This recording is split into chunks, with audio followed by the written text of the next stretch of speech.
This government can't account for the decisions made by the party opposite, but we have created an Office of Value for Money to make sure that we always get value for money when we use taxpayers' money.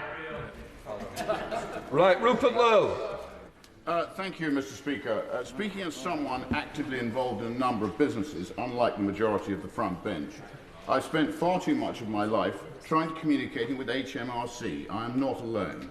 Taxpayers cumulatively spent 798 years on hold with HMRC in 2022-3, with letters often going unanswered for months. When the phone is picked up, decent British taxpayers and their advisers are increasingly being treated like criminals by arrogant, petty, unaccountable bureaucrats. Will the Chancellor today commit to a comprehensive review of HMRC to make them as accountable to the taxpayer as the taxpayer is to them, starting with answering the first... Mr. Lowe, please. It's topicals. They're meant to be short and punchy, and I'm sure you're very good at that normally. Right. Who's answering, Minister?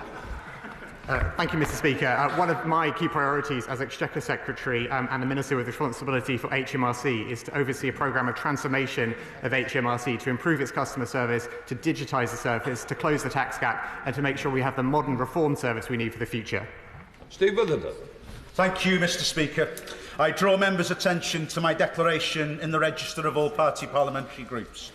3.8 million self-employed UK taxpayers were shamefully excluded from government financial support during COVID-19 pandemic, with many, including pregnant women and war veterans, forgotten about by the party opposite. Will the Minister meet with me to discuss how we can address the unfairness faced by so many during the pandemic? Well, thank my honourable friend for his question. And as he set out, decisions on the eligibility for COVID-19 financial support were taken by the previous government. The current government currently has no plans to assess or pursue a financial compensation scheme, but I note the COVID-19 inquiry has recently launched its module investigating the economic response to the pandemic, and the government is committed to learning from the inquiry's findings. When I visited St Barnabas Hospice in Lincoln recently, the Chief Executive told me he was having to pay £350,000 every year now extra to cover the national insurance increase. I don't expect an answer now, but as we all agree that palliative care is so important and we want to encourage it, and the committee bill started today, will the government keep this increase under review in terms of hospices?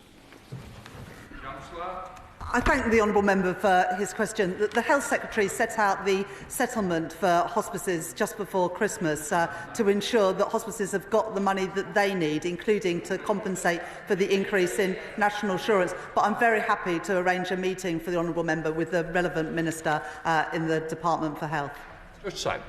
Thank you, Mr. Speaker. On New Year's Day, hundreds of my constituents woke up not to hangovers and warm homes, but to floodwater rushing into their houses. I watched as families and young children were pulled from their homes in Plattbridge, alongside flooding in Ashton and Bickershaw. I welcome the government's £2.4 billion committed to flood defence schemes, but can I ask the Minister if he will commit to protecting funding for flood victims and flood defence schemes in the future? Minister, welcome to the debate. My honourable friend is a powerful advocate for his constituents, and particularly for those that have suffered in recent weeks, including others actually across Greater Manchester. As I said earlier, the government has put in £2.4 billion to ensure flood resilience over the next 2 years. As he'll be well aware, future decisions on flood funding will be taken in the spending review in the normal way, but I know he'll continue to be a powerful advocate for his constituents. Tim Farron. Mr. Speaker, schools in Westmoreland have been told that they will have to meet, at least in part, the cost of teacher pay rises next year from within existing funds and by making efficiencies. Doesn't the Chancellor understand that all that's available to schools in my constituency is to sack teachers and to merge classes? Will she instead then commit to fully fund the teachers' pay rise and other cost increases so our schools can do the job they are meant to do? Yeah. The honourable member knows that it's important that in order to restore public finances and put them on a firm foundation, departmental settlements have to reflect the cost of the civil servants that they employ. That's how the departments are working, but as the Chancellor has previously confirmed, the Department for Education has received money in order to cover the cost of running the education system, and those details will be provided to schools in the normal way in due course. Jill Jones. Thank you, Mr. Speaker.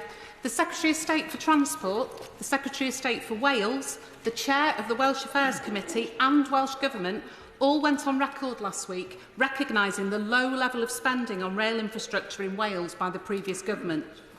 Does my right honourable friend agree with them and with me that this government must put this underinvestment right and ensure me that the Treasury recognises the crucial part our railways play in economic growth in Wales? I thank my honourable friend, who's an important champion for the voice of the Welsh economy. Wales can and will play an important part in our growth mission. Our two Labour governments continue to work together as we review the position inherited from the previous government, including on rail infrastructure, and decisions will be set out at the spending review in June. Alex Easton. Thank you, Mr. Speaker. Can the Chancellor advise businesses in my constituency who are having to make staff unemployed to pay for the employment and national insurance increases and also having to stop expansion plans because of her rises?